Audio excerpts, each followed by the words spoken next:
Hello विद्यार्थी मित्रों, ધોરણ 11 એકાઉન્ટ ભાગ 2 માં ચેપ્ટર 1 ભૂલ સુધારણામાં ભાગ 3 માં આપણે પ્રશ્ન નંબર 4 જોયો હતો. ભાગ 4 માં આપણે પ્રશ્ન નંબર 6 જોઈએ છીએ. પ્રશ્ન નંબર 6 માં બે ભેગા છે. ધારો કે કોઈ ભૂલ સુધારણા છે એ ઉદાહરણની જમા બે અસર ખાતે નથી થતી. કોઈ સરવાળાની ભૂલ હોય કે એવી ભૂલ હોય તો બે ખાતે ના થાય, તો તમે ઉપલક ખાતે લખી શકો છો અથવા તો તમે એના માટે વિગત લખી શકો છો. આ બે સમજાવવા માટે થઈને આપણે પ્રશ્ન નંબર 6 લીધો છે. એ સમજશો એટલે તમને આપોઆપ ખબર પડી જશે. એમાં આપણે સમજાવતા જઈશું કે કેવી રીતે તમારે ઉપલક ખાતે લખવું હોય તો લખાય, નહીતર વિગતથી કેવી રીતે લખવું એ તમને મળી રહે. એટલે આપણે આ પ્રશ્ન નંબર 6 લીધેલો છે. કોમ્પ્યુટરની ખરીદીના ચૂકવેલ રૂપિયા 5000 રોકડ મેળમાં ખરીદ ખાતે ઉધાર્યા છે. કોમ્પ્યુટરની ખરીદીના ચૂકવેલ કોના ખાતે ઉધારવા જોઈએ? કોમ્પ્યુટર ખાતે ઉધારવા જોઈએ. એના બદલે કોના ખાતે ઉધાર્યા છે? ખરીદ ખાતે ઉધાર્યા છે. તો ખોટી અસર ખરીદ ખાતે ઉધાર કર્યા છે તો ખરીદ ખાતે જમા કરી દો અને કોમ્પ્યુટર ખાતે ઉધાર કરી દો. તો આમનું શું થશે? કોમ્પ્યુટર ખાતે ઉધાર રૂપિયા 5000 તે ખરીદ ખાતે જમા રૂપિયા 5000. બાબત છે કોમ્પ્યુટરની ખરીદ ખાતે ઉધારેલ તેની ભૂલ સુધારણા. બીજી આમ નોંધ છે મકાન ભાડાના રૂપિયા 4800 દુકાન માલિક વેદાંતને ચૂકવેલ જે તેમના અંગત ખાતે ઉધાર્યા છે. કોને ચૂકવાતા? મકાન ભાડાના ચૂકવેલ. તો કોના ખાતે ઉધારવા પડે? મકાન ભાડા ખાતે ઉધારવા પડે. એના બદલે વેદાંત ખાતે ઉધાર્યા છે. તો ભૂલ સુધારણા શું થશે? સાચું હોય સાચી નોંધ કરી દો. તો મકાન ભાડા ખાતે ઉધાર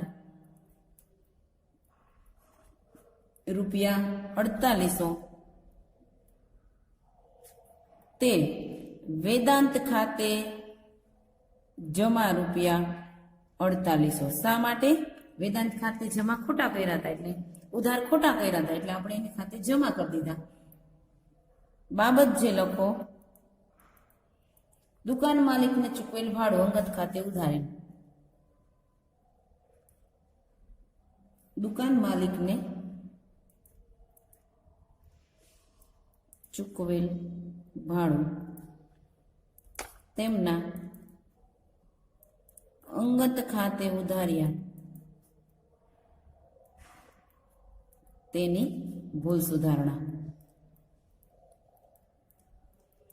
અગત્યનો પ્રશ્ન છે આ. તમારે મિક્સ જ પૂછાય છે બધું, એટલે બરાબર ધ્યાન રાખજો. આ પ્રશ્નમાં અગત્યના પ્રશ્ન બધા આપણે લીધેલા છે. ત્રીજી આમ નોંધ છે રૂપિયા 9000ની કિંમતનો માલ આગમાં સંપૂર્ણ નાશ પામ્યો અને વીમા કંપનીએ 40% લેખે દાવાની રકમ મંજૂર કરી. તેની નોંધ ચોપડે કરવાની રહી ગઈ છે. એટલે એ નોંધ જ રહી ગઈ છે. 9000ની કિંમતનો માલ આગમાં સંપૂર્ણ નાશ પામ્યો એટલે કોઈ પણ રીતે માલ જાય તો ખરીદ ખાતે જમા. પછી વીમા કંપનીએ 40% દાવો મંજૂર રાખ્યો. 9 ચોક 36 એટલે 3600 વીમા કંપની ખાતે જશે અને 9000 માંથી 3600 બાદ કરો એટલે 5400 આગથી નુકસાન થશે. એટલે આમ નોંધ શું થશે? વીમા કંપની ખાતે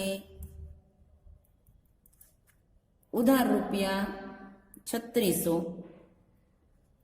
આગથી નુકસાન ખાતે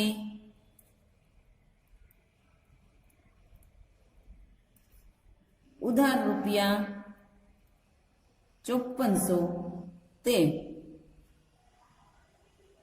ખરીદ ખાતે જમા રૂપિયા 9000.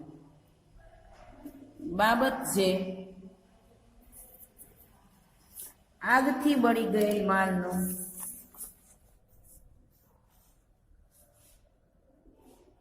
આગથી બળી ગયેલ માલનું નામું લખવાનું રહી જતા ભૂલ સુધારણા.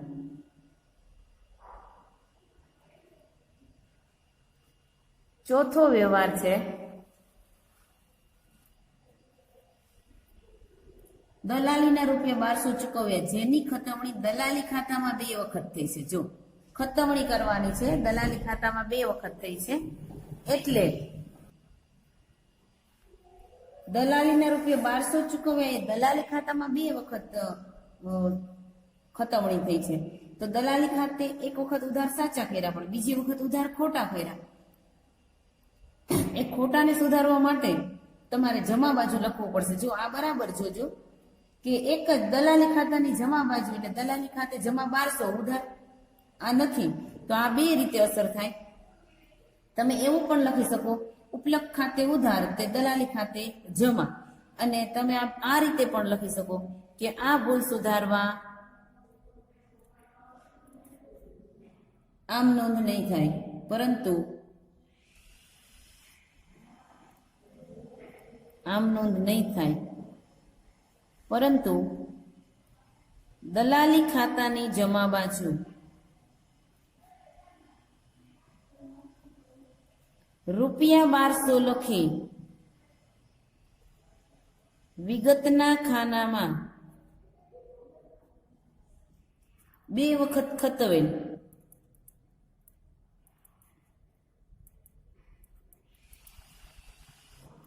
આમ લખવાથી ભૂલ સુધરશે.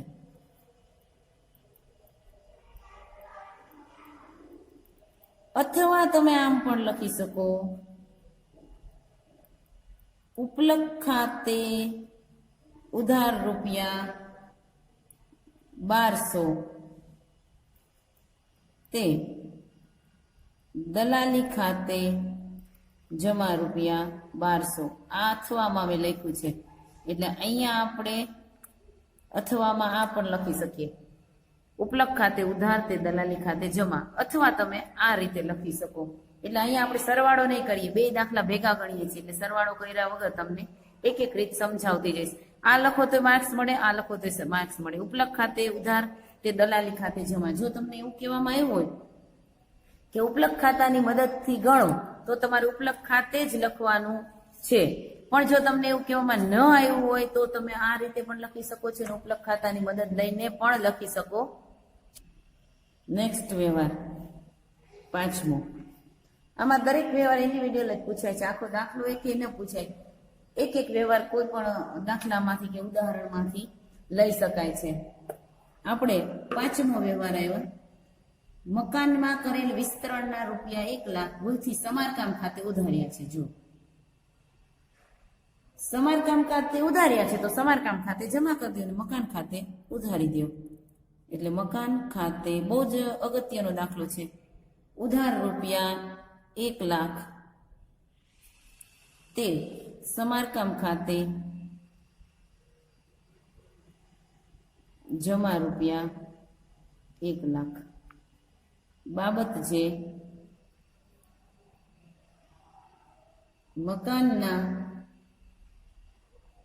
મકાન વધારાના સમારકામ ખાતે ઉધારાઈ ગયા, જેની ભૂલ સુધારણા. મકાન ખાતે ઉધારવાના હતા, એના બદલે તમે સમારકામ ખાતે ઉધારી દીધા, એટલે સમારકામ ખાતે જમા કરી દો અને મકાન ખાતે ઉધાર કરી દો. ચોથા વ્યવહારમાં મેં 2 વ્યવહાર ચોથાના જ લેખા છે અથવામાં, કે આ રીતે પણ લખી શકો છો તમે, અને તમે આ રીતે પણ લખી શકો છો. 2 માંથી એક જ લખવાનું છે, એટલે આપણે સરવાળો નહીં કરીએ, કારણ કે આવી જ્યાં આઈટમ આવશે ત્યાં આપણે તમે 2 વખત શીખવાડતા જઈશું કે કેવી રીતે આને લખી શકાય. છઠ્ઠો વ્યવહાર, સામાન્ય ખર્ચના ચૂકવેલ રૂપિયા 560ની રકમ તે ખાતે 650 લેખે ચૂકવી છે. કેટલા લખવાના હતા? 560 લખવાના હતા સામાન્ય ખર્ચના, એના બદલે એને 650 લખ્યા. અહીંયા 90 રૂપિયા વધારે ઉધારાઈ ગયા છે. 560 લખવાના હતા ને 650 લખાઈ ગયા, એટલે 90 રૂપિયા સામાન્ય ખર્ચ ખાતે વધારે ઉધારાઈ ગયા છે. તો આપણે શું કરવું પડે? સામાન્ય ખર્ચ ખાતે 90 રૂપિયા જમા કરી દેવા પડે. એટલે તમે આમ લખી શકો, આ ભૂલ સુધારવા આમ નોંધ નહીં થાય, કારણ કે બીજું ખાતાને અસર નથી કરતી એટલે, પરંતુ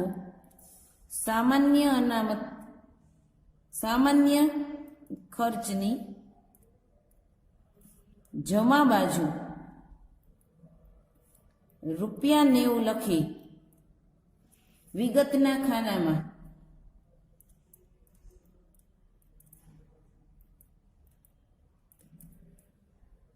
વધુ ખતવાયેલ, વધુ રકમથી ખતવાયેલ, આમ લખવાથી ભૂલ સુધરશે.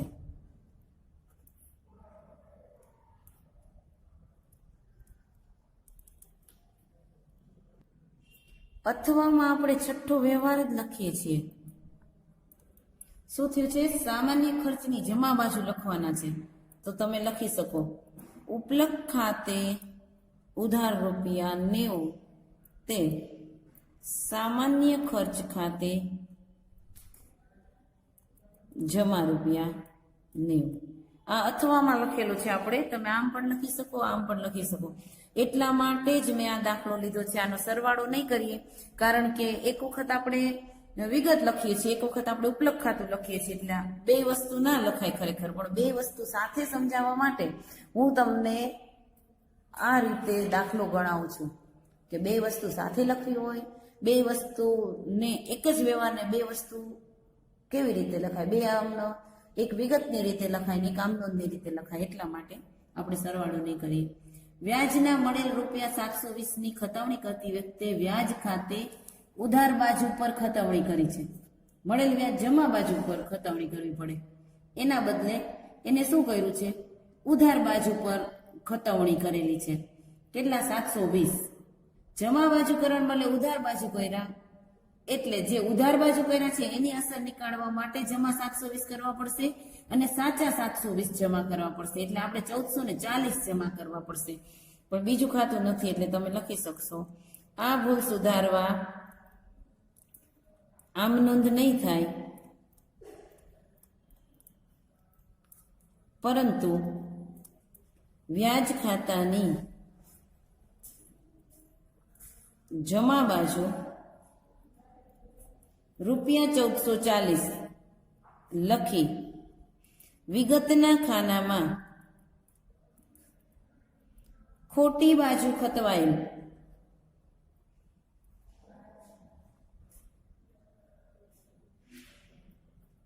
આમ લખવાથી ભૂલ સુધરશે.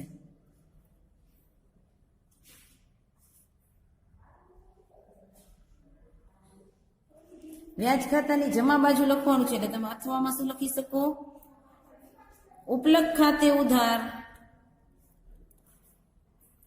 1440 તે વ્યાજ ખાતે જમા રૂપિયા 1440. આ રીતે તમે લખી શકો છો. હવે 8મો વ્યવહાર. 20,400 ની ચોપડે કિંમતનું યંત્ર 22,000 માં વેચેલ, જેની વેચાણ ખાતે 22,000 થી નોંધ થઈ છે. યંત્રનું વેચાણ કેટલાનું થયું છે? યંત્રનું વેચાણ થયું છે 22,000 નું, ને એની મૂળ કિંમત છે, એની ચોપડા કિંમત છે 20,400, ને પાછું વેચાણ ખાતે 22,000 થી થઈ છે. ખરેખર યંત્ર જાય તો યંત્ર ખાતે જમા કરવા જોઈએ, એને બદલે એને વેચાણ ખાતે જમા કરી દીધા છે. તો આપણે શું કરશું? વેચાણ ખાતે ઉધાર રૂપિયા 22,000 એ અસર નીકાળવા માટે ખરેખર યંત્ર ખાતે જમા કરવા પડે, અને તે યંત્ર ખાતે કેટલા થાય? એની મૂળ કિંમત જેટલા જ, ચોપડા કિંમત જેટલા જ થાય. તો બાકીનું શું થયું? યંત્ર વેચાણનો નફો થયો. એટલે યંત્ર વેચાણના નફા ખાતે જમા બાબત છે યંત્રના વેચાણના યંત્ર વેચાણની નોંધ ભૂલથી વેચાણ ખાતે થતા ભૂલ સુધારણા. આ લખવું જ પડે. આમ નોંધમાં આપણે આમ જ લખતા હોય, પણ આમ નોંધ નથી, ભૂલ સુધારણા છે, એટલે આપણે લખવું જ પડે. નેક્સ્ટ વ્યવહાર છે આપણો 9મો વ્યવહાર. દેવી ઊંડી નોંધનો સરવાળો 300 ઓછો ગણ્યો છે. લેણી ઊંડી લેણા બાજુ, દેવી ઊંડી દેવા બાજુ, એટલે દેવા બાજુ દેવું એટલે જમા, દેવી ઊંડી નોંધનો સરવાળો જમા બાજુ 300 લખ્યો છે. સરવાળો 300 ઓછો લખ્યો છે, તો આપણે એટલે જમા ઓછું કર્યું છે, તો આપણે જમા કરી દો. પણ તમારે શું લખાશે? આ ભૂલ સુધારવા આમ નોંધ નહીં થાય. હવે આવું શું કામ લખવું પડે? તમને એક પ્રશ્ન થાય કે શું કામ આ વિગત લખવી પડે? તો એનું કારણ એ કે બીજું ખાતું નથી. જ્યારે આવી અસર આવી હોય, જ્યારે કે ખોટા ખાતે લખવાઈ ગયું હોય, વિરુદ્ધ બાજુ લખાઈ ગયું હોય, ત્યારે આપણી પાસે બીજું ખાતું નથી. અને ખાતું નથી ત્યારે આપણે આવા સરવાળા ભૂલ હોય ત્યારે આપણે કાં ઉપલક ખાતે લખી શકીએ ને કાં તો આ લખી શકીએ. એટલે તમને જો ખાતું બીજું મળે તો વાંધો નહીં. ધારો કે આ કેમ વેચાણ જમા કર્યું હતું તો વેચાણ ઉધારાઈ ગયું, કોમ્પ્યુટર જમા કર્યું હતું કોમ્પ્યુટર ઉધાર કર્યું, એવું કોઈ ખાતાની ભૂલ હોય તો સુધારાઈ જાય. પણ કોઈ સરવાળા ભૂલ કે એવું હોય તો નથી સુધારાતું. એટલે આમ નોંધ થાય નહીં. પરંતુ દેવી હુંડી ખાતાની જમા બાજુ ₹300 લખી વિગતના ખાનામાં દેવી હુંડીનો ઓછો ગણાયેલ સરવાળો, ઓછો લખાયેલ સરવાળો. આમ લખવાથી ભૂલ સુધરશે. અથવા દેવી હુંડી ખાતે જમા, ઉપલક ખાતે ઉધાર. કારણ કે દેવી હુંડી ખાતાની જમા બાજુ તો તમે લખી શકો છો 300. તે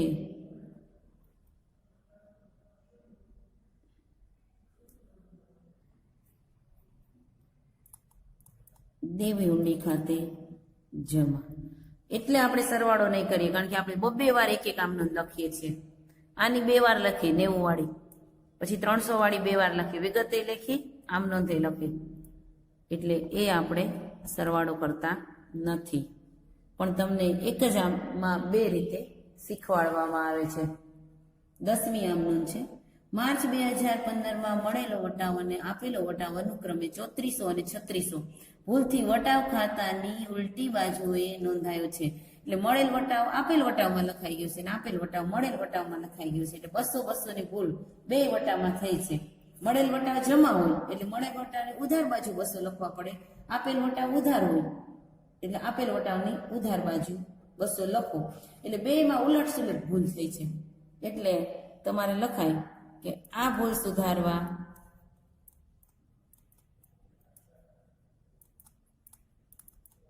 આમ નોંધ નહીં થાય.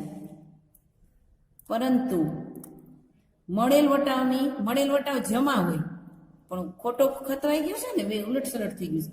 એટલે મળેલ વટાવ ખાતાની ઉધાર બાજુ લખવું પડશે તમારે. ઉધાર બાજુ ₹200 લખી અને આપેલ વટાવની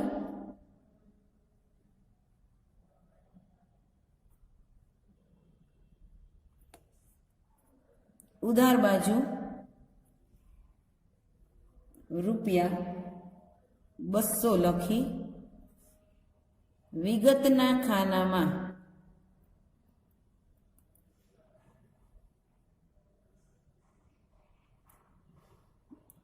ઉલટ સુલટ ખતવાયેલ